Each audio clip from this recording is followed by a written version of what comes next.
Guys, so you can tell by the title, I know you all saw the title, we're going to talk about drop shut smooth versus not drop shut. Now, you guys know I love Fair and Forged knives. They're extremely smooth, extremely well built, extremely reliable, with locks that I've never seen a Fair and Forged knife fail a spine whack test, because they test them and things like that, versus the other smoothness, which is like this Shirogorov, which is drop shut. And I know you guys have seen me have drop shut knives on the channel, and I comment on how smooth they are. And as I've progressed in this and learned more about knife making and things like that, there's no magic or mystery to how that is accomplished.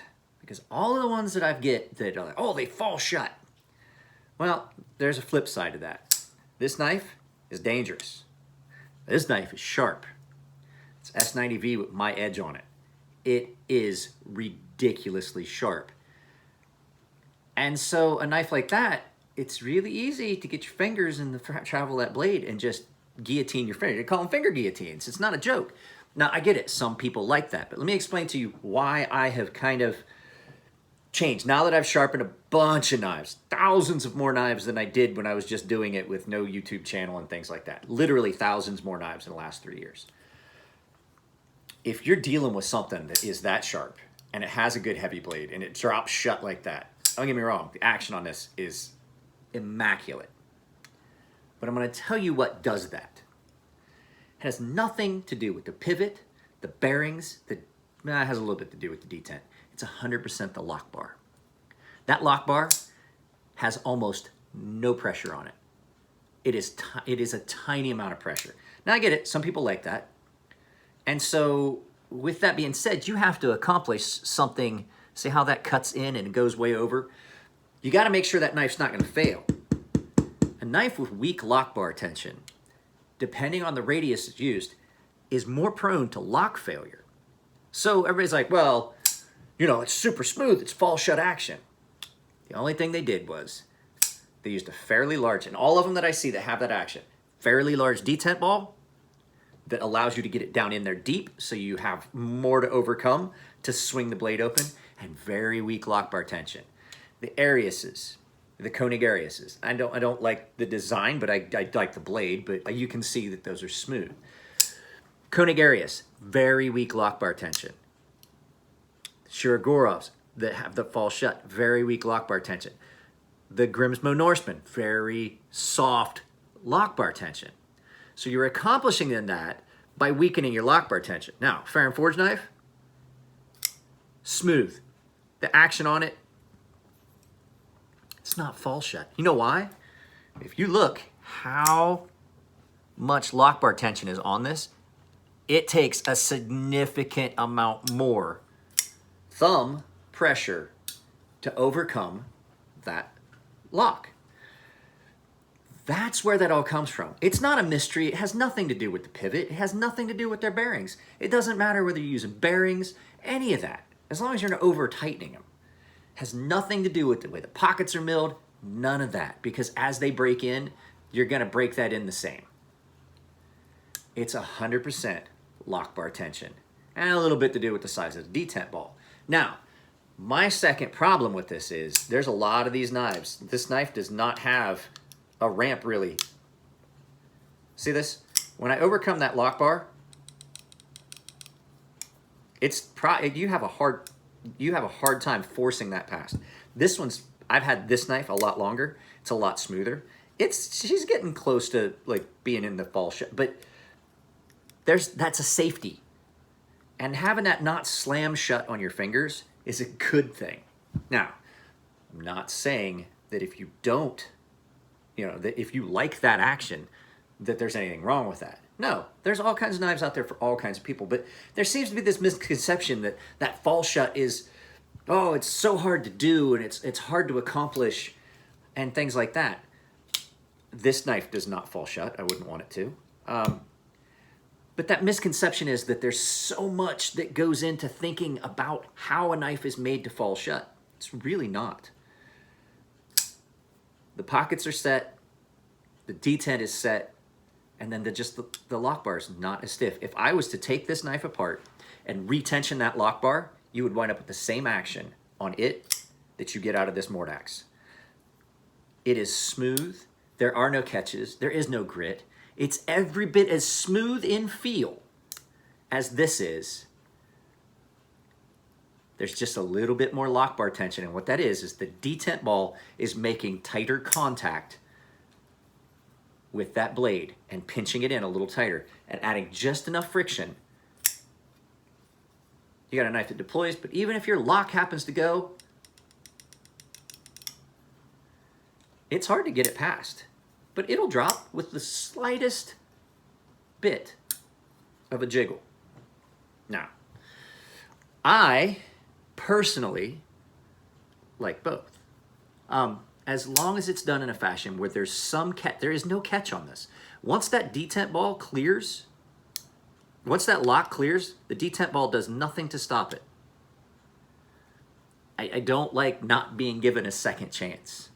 I love how you can do drop shut out of a compression lock. That's awesome. You can drop my, well, hang on a second. I'll go get a couple knives, a couple other knives. We'll just talk. We'll just turn this into, I can't sharpen. I'll show you guys why. Had to shut this all down. It is so windy and so wet and so rainy that you cannot do anything out there. And I had started to do this inside, and my wife specifically told me, because she saw my Instagram live feed, I was not allowed to do this in the house. So I've got my stones in for safety purposes. And I've just been doing spot treatment on some stuff. I had a couple customers' knives. But it is incredibly bad out, and there's just nothing that I can do right at the moment, so we're doing this. So like I said, I have knives that are drop shut smooth. This Microtech DOC is frighteningly sharp and drop shut, but this is the difference. The second you break that lock loose, there's enough lock bar tension that you can bypass it because it's a heavy blade, but there is the detent ball then hits the ramp, and then it has to pop up and over. You see? There's enough tension to maintain that blade before it falls shut, just like that. Your thumb is in the travel of that blade. I would not want, knowing how heavy this blade is and how sharp it is, I would not want that to drop on my thumb. Now, I've dropped blades on my finger, on my thumb, right here on the nail bed. It stings. I feel that, it's up to personal preference. I had someone ask me, I'll tell you who it was, Prince Customs asked my take on it. He's had customers go both ways on that. But there are knives that are like that, but I don't have my finger. I'm perfectly fine with it. I don't have my finger in the travel list. This knife, my Fair & Forge Buck, almost falls shut, but once again, you break that lock, you got a reprieve. You got a chance to get your finger out of the way. You know that blade's coming down. You give somebody this knife and they've never dealt with one, there's a good chance they're going to cut themselves. So, yeah, let me see. What else did I bring out? Oh, this. My Wii 601. It's not fall shut. It's still smooth. You got to coax it. There's nothing wrong with that action. That whole thought of fall shut is a sign of quality. I mean, most of the knives that do it, they're quality made, but people have realized that that's a shtick. It's a gimmick. It's a way to sell things. It's a way to add a price. When there's really, it's a misconception that leads people to think that a knife like that is worth more, or they should pay more because the machining or the engineering or any of those things is a little bit better, and it's not. I would love to be able to ask Matt to allow me to take this knife and retension the lock bar so that it's not fall shut, just to show you. But the problem is then it's, then I would have to set it back to this. And when you do things like that, it's like bending a paper clip. You don't want to do it too many times. So it is 100% just the lock bar interface, the tension that's on that lock bar. And so I just kind of wanted to throw this out there while I had some time. I was doing some stuff. I had some of my knives that were filthy.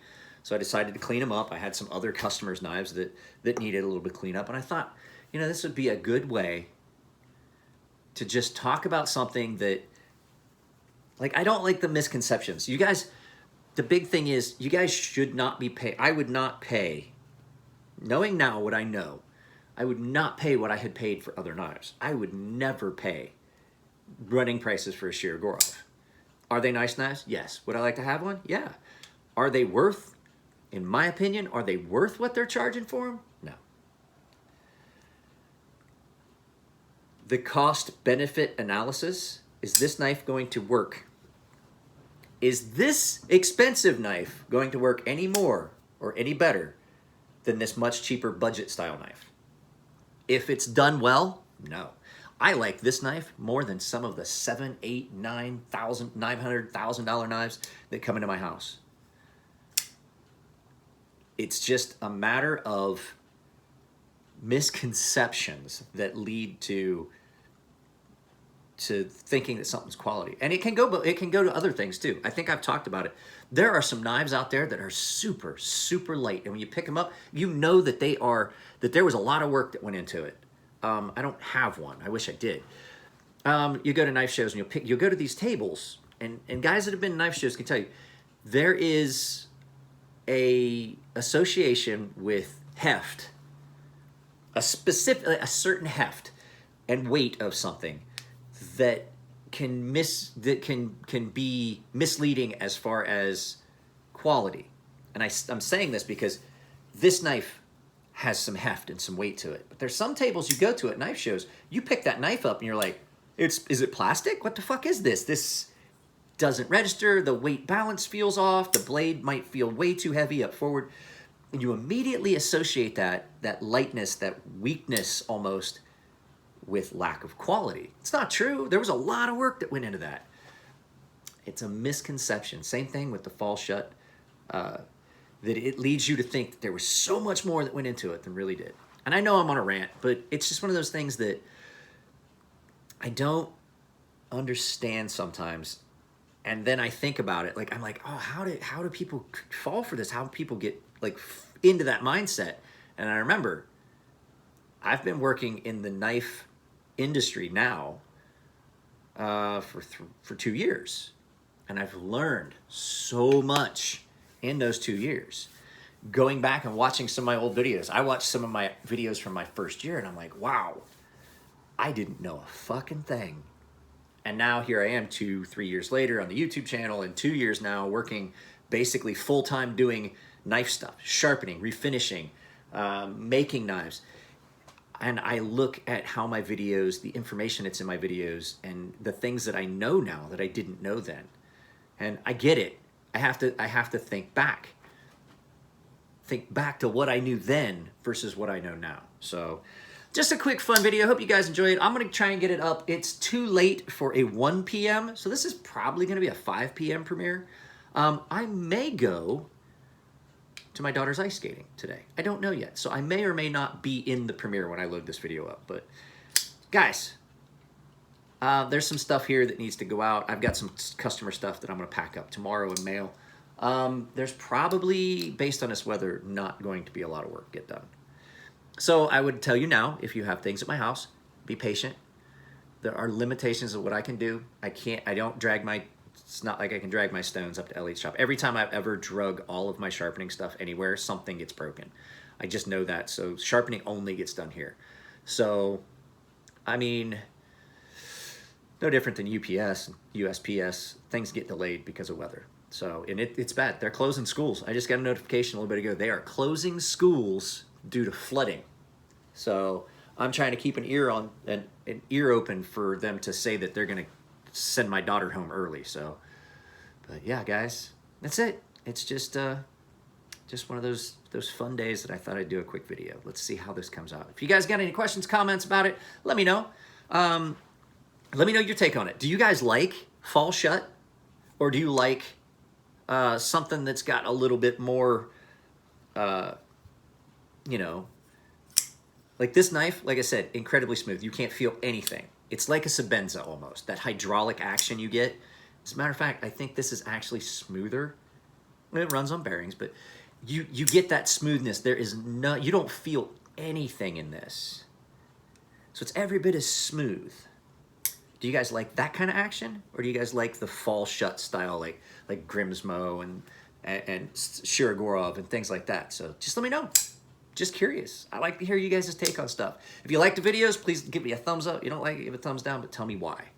And like I said, Patreon's always an option. I'll put a link to it, but there's also going to be there'll be a button in the video. Probably you guys are watching it, so it'll probably be down here or here. It'll be down here. So there's the Patreon, and then my daughter's GoFundMe. I will put a link to my daughter's GoFundMe for her 2019 skating season.